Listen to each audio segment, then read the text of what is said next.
자, 오늘 본문은 예수님께서 성전에서 장사하는 사람들을 내쫓으시는 사건입니다. 지난주 보았던 것처럼 예수님께서는 안식일 다음 날 열매 없는 잎만 무성한 무화과 나무를 저주하셨던 장면을 우리가 지난주에 말씀을 통해 살펴봤습니다. 그 이후 예수님께서는 제자들과 함께 다시 예루살렘 성전으로 들어가십니다. 그리고 성전 안에서 장사하는 자들을 내쫓으시고 모든 상과 의자를 다 엎으시는 장면을 보게 됩니다. 15절을 한번 보시기 바랍니다. 그들이 예루살렘에 들어가니라. 예수께서 성전에 들어가사 성전 안에서 매매하는 자들을 내쫓으시며 돈 바꾸는 자들의 상과 비둘기 파는 자들의 의자를 둘러 엎으시며. 이 사건은 우리가 너무나 잘 알고 있는 예수님의 성전 청결 사건이다 라고 이렇게 우리는 부르고 있습니다.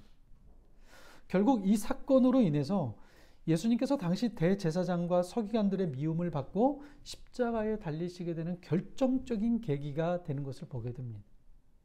그만큼 아주 충격적인 사건이었던 것이죠. 18절을 한번 보시기 바랍니다.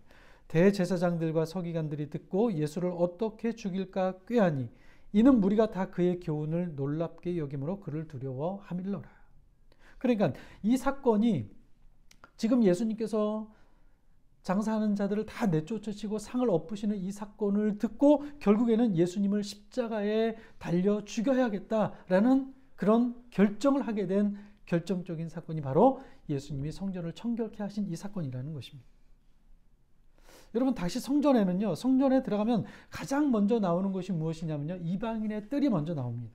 나중에 여러분 그림을 인터넷 같은 데 보시면 그림이 자세히 나와 있으니까 한번 보시면 되고요.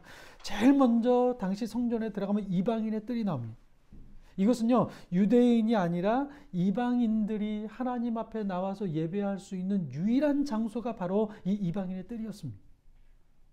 그러니 여러분, 이방인들에게 이 장소는 얼마나 소중한 장소였겠습니까? 그리고 그 공간을 지나면 유대인의 뜰이 나오고요. 그리고 그 다음 지성소로 들어가게 되는데, 당시 이 이방인의 뜰, 이방인들이 모여서 하나님 앞에 예배를 드리고 하나님의 임재를 기다리는 그 장소에서 상업적인 거래가 일어나고 있었다라는 것을 보여주고 있는 것입니다. 그러니까 지금 예수님께서 막 상을 엎으시고 장사하는 사람들을 내쫓으시는 이 장소가 어디였느냐? 예루살렘 성전에 들어가면 가장 먼저 나오는 이방인의 뜰에서 지금 이 일이 벌어지고 있었다라는 것입니다.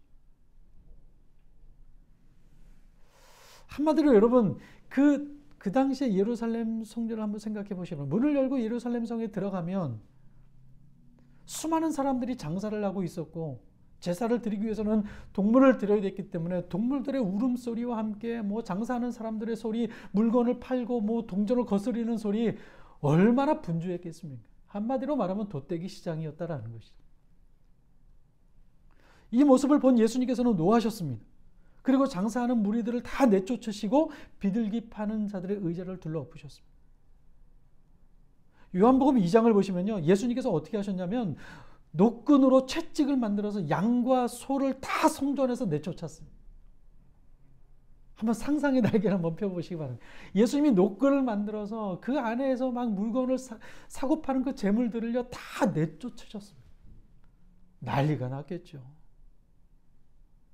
장사하는 사람들이 갖고 있는 그 자판들을 다 엎으셨습니다. 그러니까 여러분, 지금 이 모습은요, 예수님이 아주 격렬하게 분노를 터뜨리고 계시는 장면이라고 보시면 돼요. 이렇게 갑작스럽게 일어난 소란 때문에 제사장을 비롯한 성전 관계자들이 상당히 놀랐을 것입니다. 그리고 무슨 일이 벌어지고 있는 것인가, 아마 많은 사람들이 그 장면이 궁금해서 찾아왔을 것입니다. 그때 예수님께서 이들을 향해서 이사야서 56장 7절 말씀을 인용하시면서 저들에게 이렇게 말씀을 하시죠. 오늘 17절 말씀입니다. 같이 한번 읽어볼까요? 시작.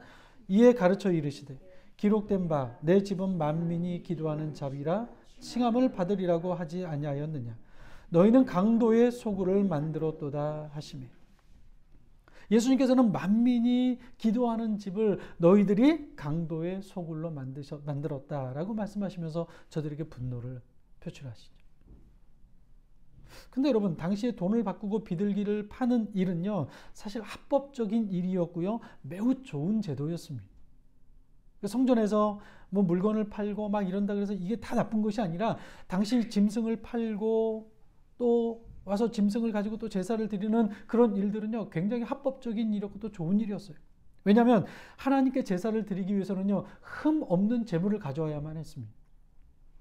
흠이 있으면 그 제물을 가지고 하나님 앞에 제사를 드릴 수가 없었습니다. 검수해서 다 불합격 판정이 나는 거예요. 그런데 멀리서 오는 순례자들은요, 흠없는 짐승을 가지고 와서 제사를 드린다는 것이 거의 불가능했다고 합니다. 뭐 요즘 같으면 뭐 차도 있고 뭐 파손주의 스티커가 붙은 택배가 있기 때문에 뭐 가능할지 모르겠지만, 그 당시에는요, 몇 날 며칠을 제물을 들고 오다 보면은 중간에 제물에 흠이 생기는 일이 왕왕 발생했고요. 그렇게 흠이 생기게 되면 제사를 드리고 싶어도 드리지 못하는 일들이 비일비재하게 일어났다고 합니다. 그래서 이렇게 양을 사고 파는 제도를 통해서 누구라도, 멀리서 사는 사람들도 예루살렘 성전에 와서 제사를 드리고 싶은 사람이 그곳에서 좋은 양을 사서 하나님 앞에 제사를 드릴 수 있게 하는 아주 좋은 제도였다라는 것이죠.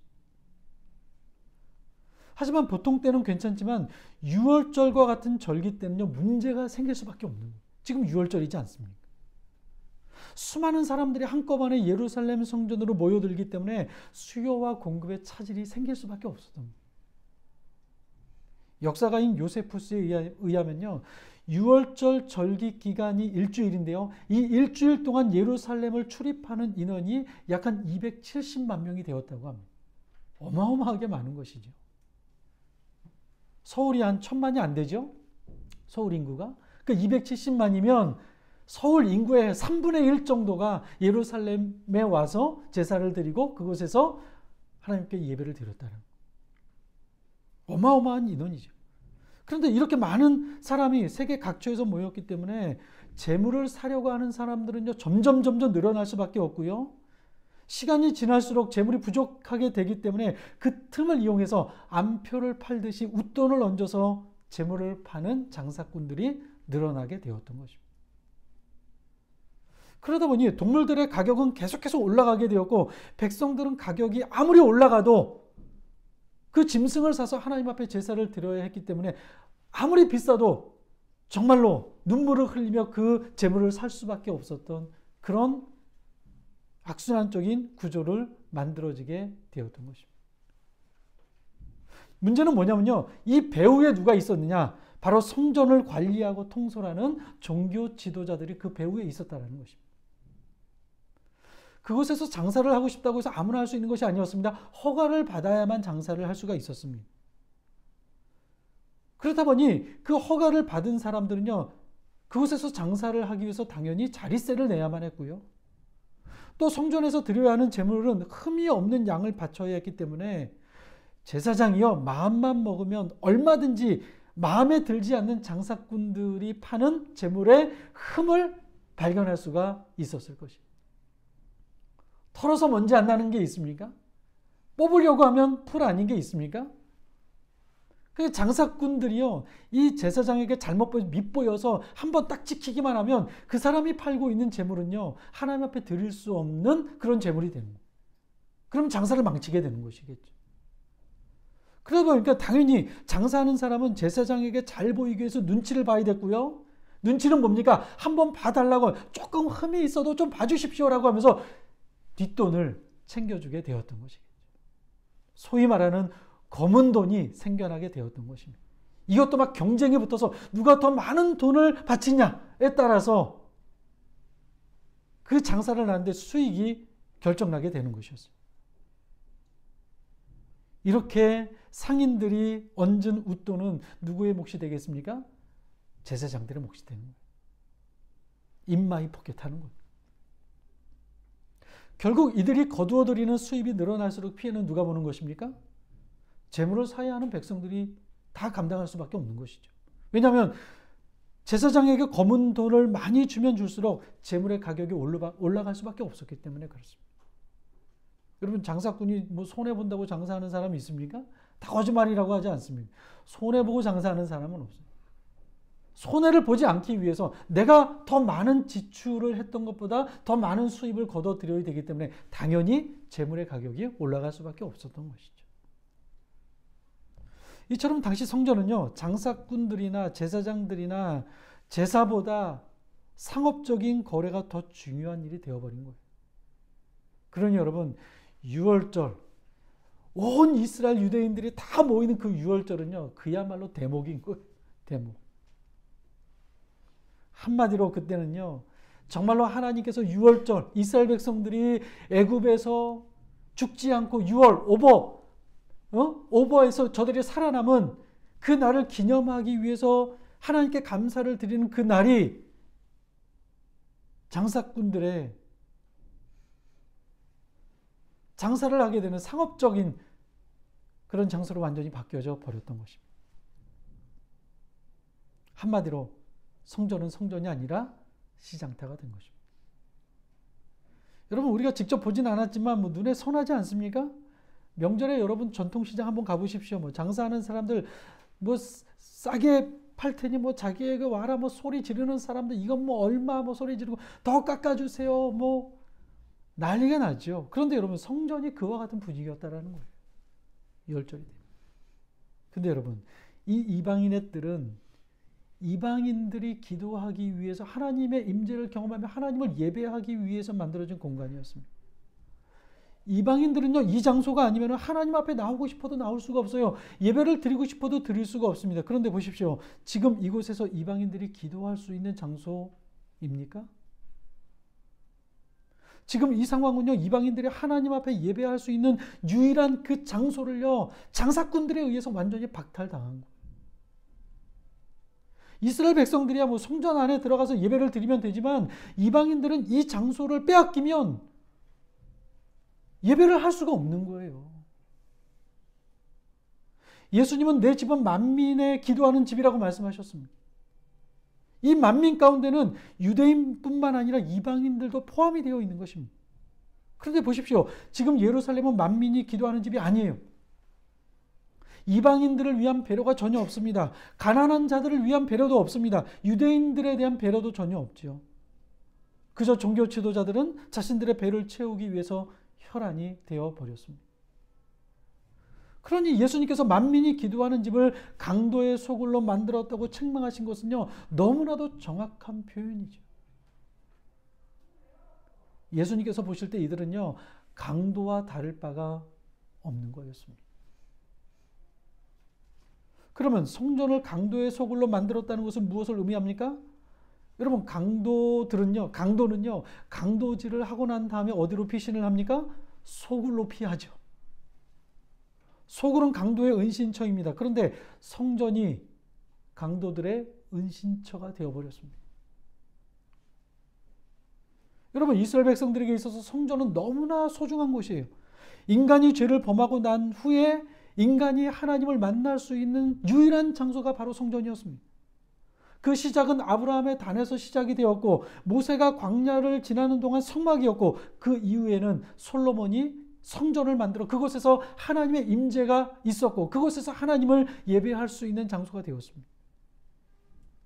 이 성전은 이스라엘 백성들에게 너무나도 중요한 것이었어요. 하나님이 당신의 백성들을 만나주시는 하나님의 임재의 자리였습니다. 뿐만 아니라 인간이 죄를 짓고 그 죄를 용서받을 수 있는 곳이 바로 성전이었어요. 그래서 솔로몬은 이 성전을 짓고 나서 이렇게 기도를 하죠. 열왕기상 8장 35절부터 39절까지의 말씀 보시면 이렇게 기록이 되어 있습니다. 제가 읽어드리겠습니다.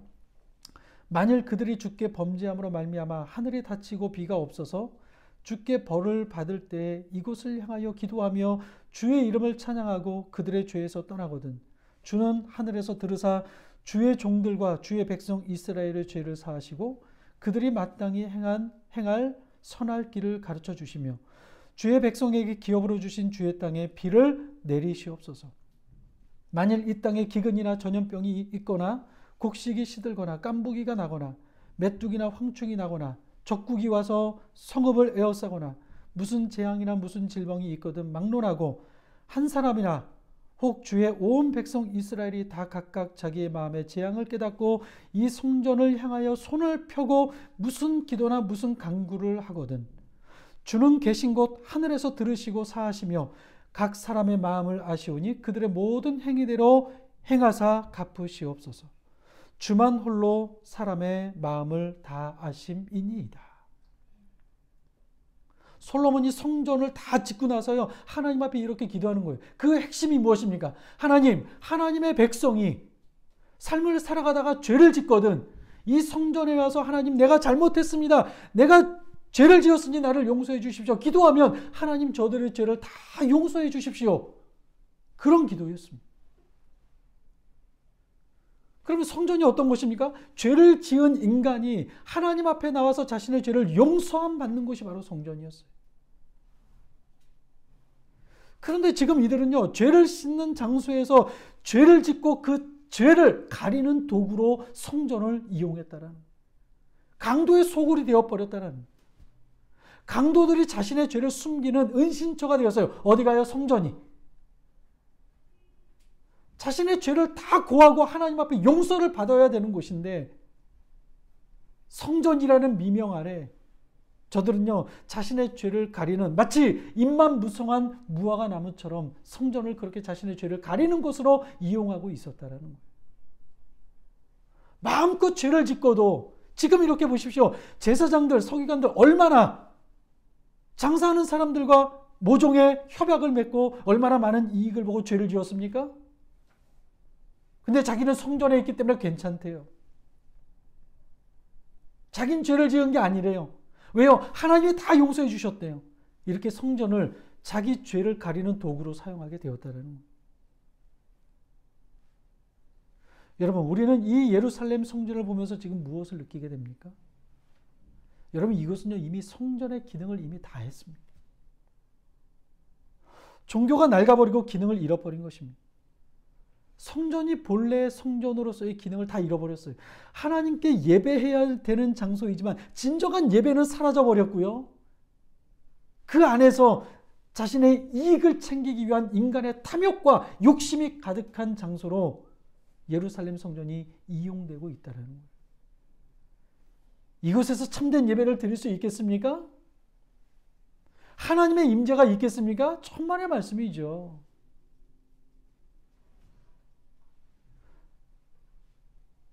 장사치들의 상업적 거래만 무성한 시장터가 된 이 예루살렘 성전, 무슨 참된 제사를 여기서 드릴 수가 있겠습니까? 저는 그런 생각도 해봐요. 그 재물을 사는 사람들이 얼마나 분노 가운데 이 제사를 드릴까? 아니 생각해보세요. 요즘 뭐 물가가 굉장히 비싸잖아요. 그렇죠? 여러분들 시장 갔다 오시면 다 욕하고 오시잖아요. 뭔 놈의 물가가 이렇게 비싸? 어? 과일 하나가 뭐 이렇게 비싸? 양 한 마리가 예를 들어서 뭐 5만 원이라고 했는데 갑자기 막 30만 원, 40만 원 됐다고 생각해 보십시오. 제사를 드릴 수 있겠습니까? 드리긴 드려야 되죠. 왜요? 형식은 취해야 되니까. 근데 그 마음은요, 장사꾼도 제사장들도 제물을 드리며 하나님 앞에 제사를 드리고 있는 백성들도 모두가 다 그것에서 드려지는 제사는요 참된 예배가 아니라 형식만 남아있고 분노만 남아있는 그런 제사가 되어버린 것이에요. 그래서 주님이 오늘 말씀에서 굉장히 분노를 하신 것이고요. 마태복음 24장 2절 말씀 보면요, 이 성전을 향해서 돌 하나도 돌 위에 남기지 않고 다 무너뜨릴 것이다 라고 예루살렘 성전에 대한 예언의 말씀을 하십니다. 그런데 이 예언의 말씀이요, AD 70년 로마의 디도가 이끄는 로마의 군대에 의해서 실제로 예루살렘 성전이 무너져 버리죠. 그러니까 예수님께서 태어나시고 70년 뒤에, 그러니까 33살에 돌아가셨으니까요, 약 한 40년 뒤에 예루살렘 성전은 예수님의 예언한 말씀대로 그대로 무너지게 됩니다.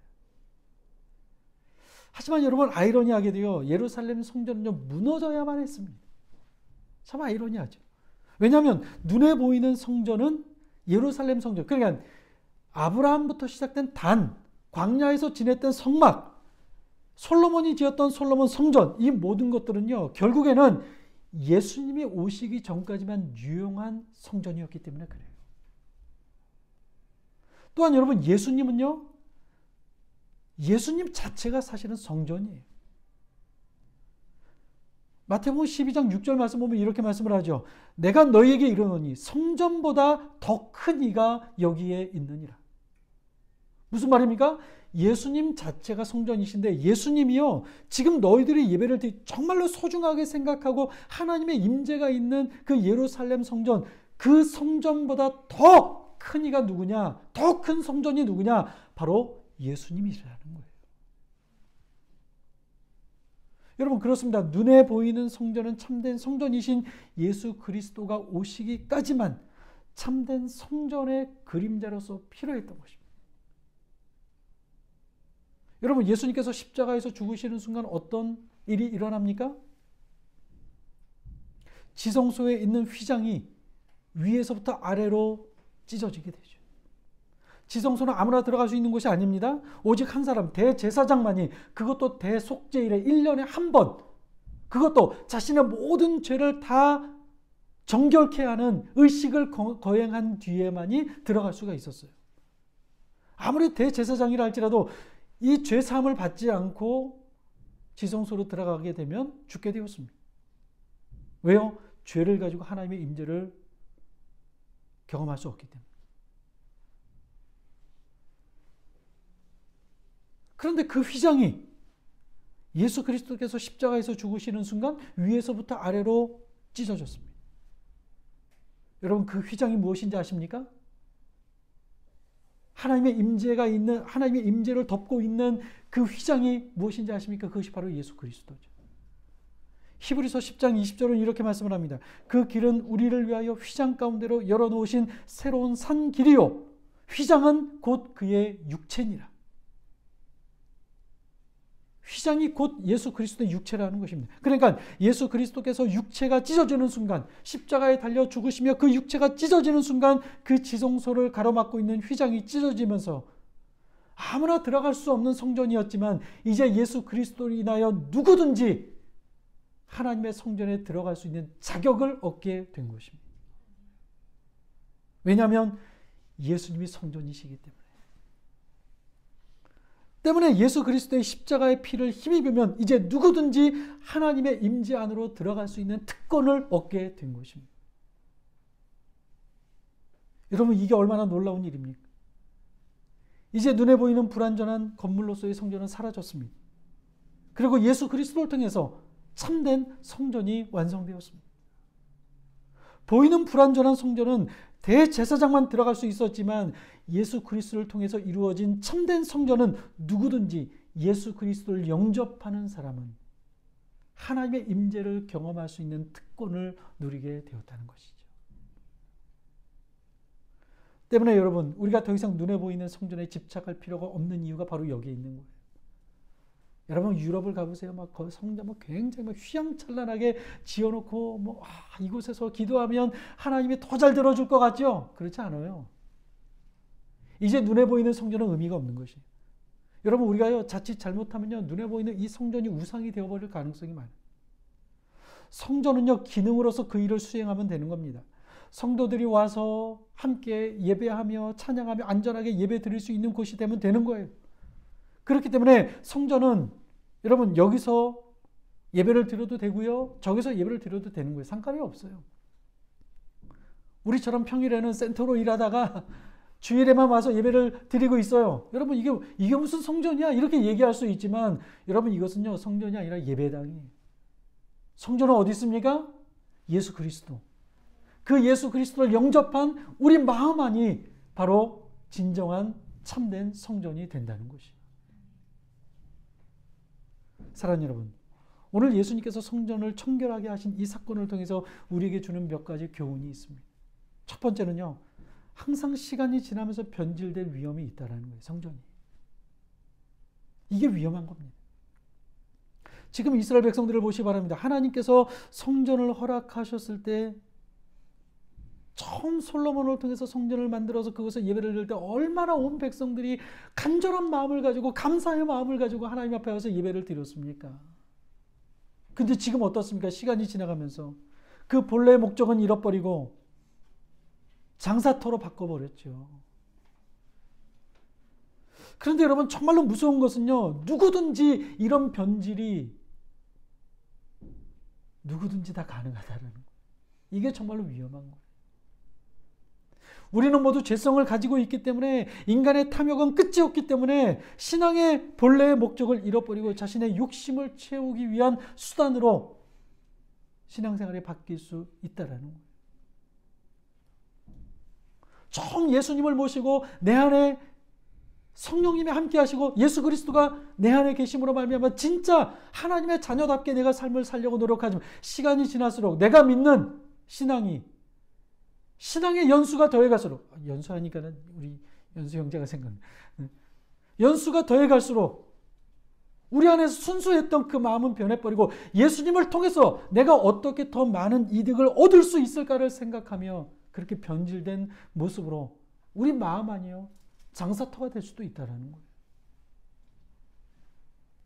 때문에 여러분, 우리는 늘 본질에 집중해야 됩니다. 내가 누구인가, 예수 그리스도가 누구이신가 우리는 잊지 말아야 되고요. 지금 내 안에 누가 계신가를 우리는 잊지 말아야 됩니다. 그리고 두 번째는 성전이 무엇인가 하는 겁니다. 여러분, 보이는 건물이 성전입니까? 아니에요. 조금 전에 말씀드린 것처럼 이곳은요, 우리가 그저 예배를 드리는 예배당일 뿐이에요. 진짜 성전은 예수 그리스도고 그 예수 그리스도를 영접한 우리 자신이. 그래서 고린도전서 3장 16절 17절은 이렇게 말씀을 합니다.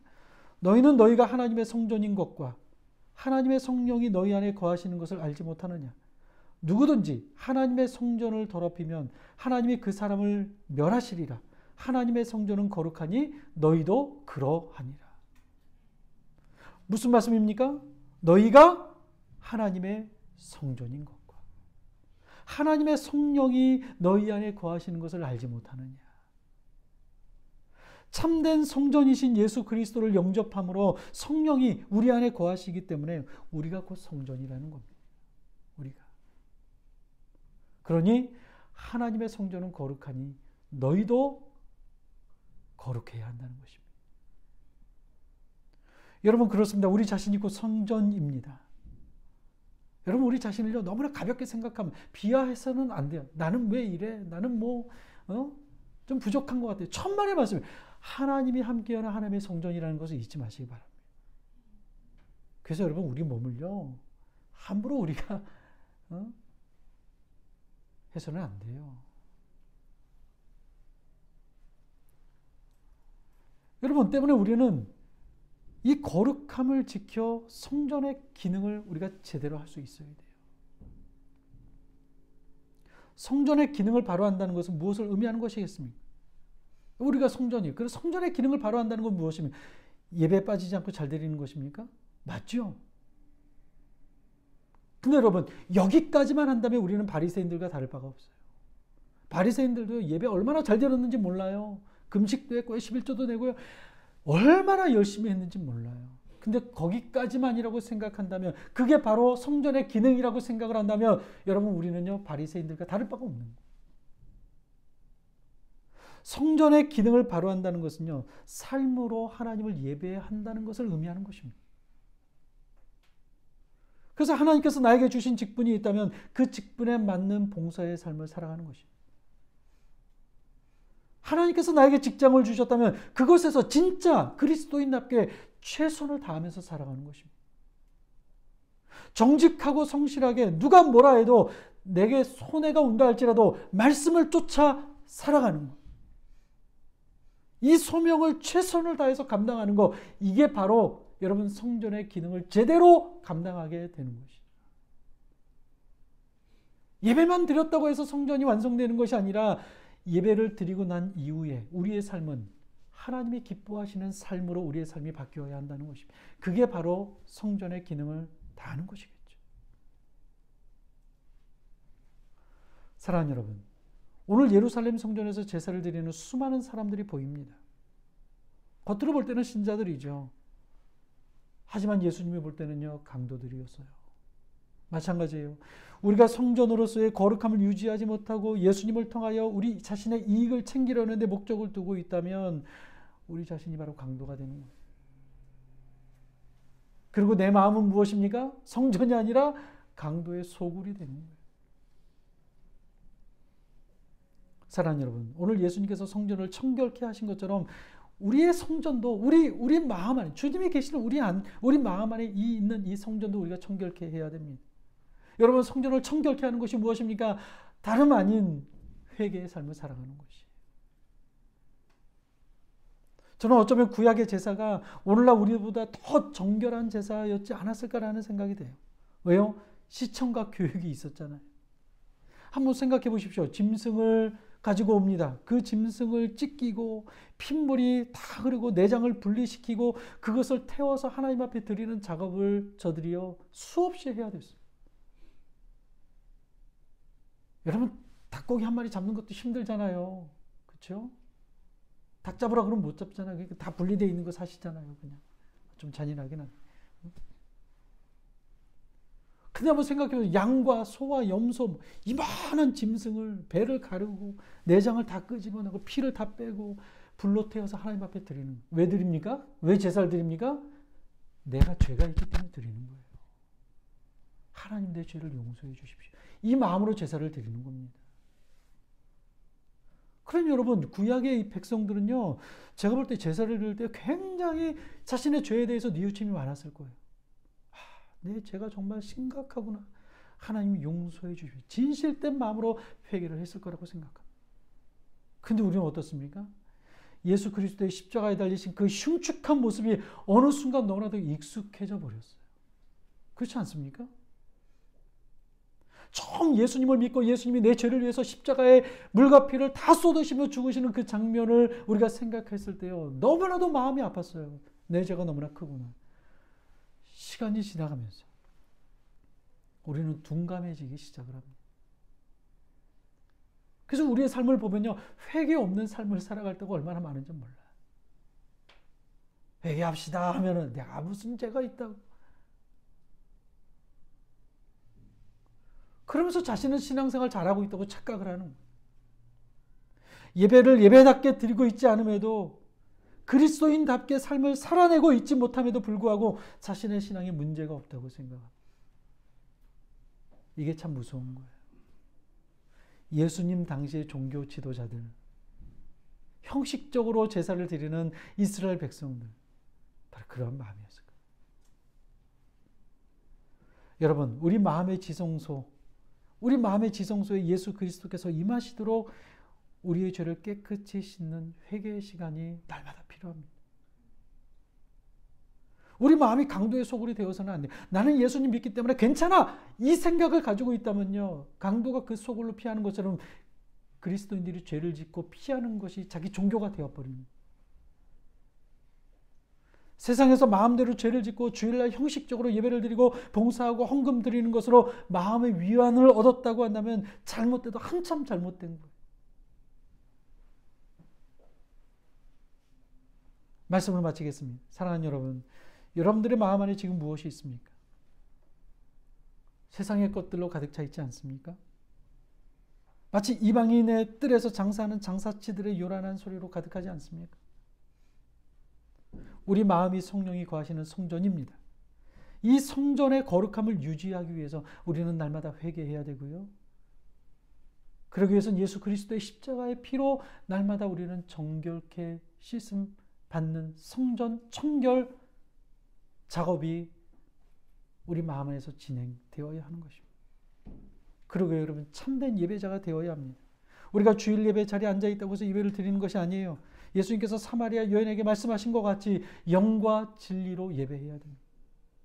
예배를 통해 하나님의 임재를 경험해야 되고요. 그래서 우리 마음이 세상의 것들에 빼앗기지 않고 어디에서나 이곳에서만 예배를 드리는 것이 아니라 직장이 있다면 직장에서도, 학교를 가고 있다면 학교에서도, 그것에서도 우리의 마음이 청결케 되도록, 빼앗기지 않도록, 세상의 것들에 빼앗기지 않도록 우리는 거룩함을 유지해야 될 것입니다. 때문에 우리는 이 예배뿐만 아니라 삶으로 드리는 예배에서도 실패하지 말아야 합니다. 이것이 바로 참된 성전이신 예수 그리스도를 내 안에 모시고 살아가는 삶의 모습인 것이죠. 바라기는 주님이 성전을 청결케 하신 이 모습을 보면서 이 말씀이 나와 상관없다는 생각을 버리시기 바랍니다. 이 말씀이 곧 나일 수 있다는 생각을 갖고 언제나 온전한 성전이 되어 하나님 앞에 진실된 참된 성전이 되어 진실된 예배를 드리는 예배자로 승리하는 삶을 살아가는 저와 여러분 되시기를 주님의 이름으로 간절히 축원합니다.